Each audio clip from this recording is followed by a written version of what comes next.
How to deactivate a Messenger account on a PC. Hello everyone. In this video, I will show you how to deactivate a Messenger account on a PC. First, open the Messenger page on your web browser. Make sure to log in to your account. On the left side, click the Profile option.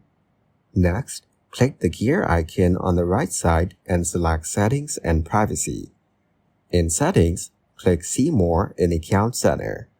Then, go to Your Information and Permission and select Download Your Information.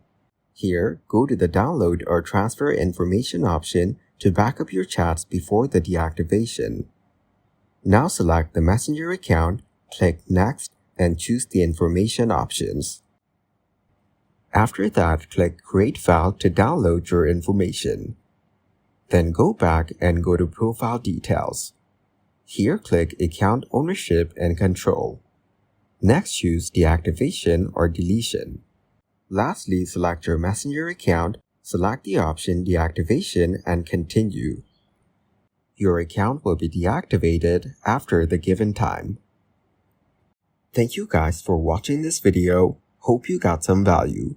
Make sure to like the video and subscribe to the channel to get notified of new videos. See you in the next one.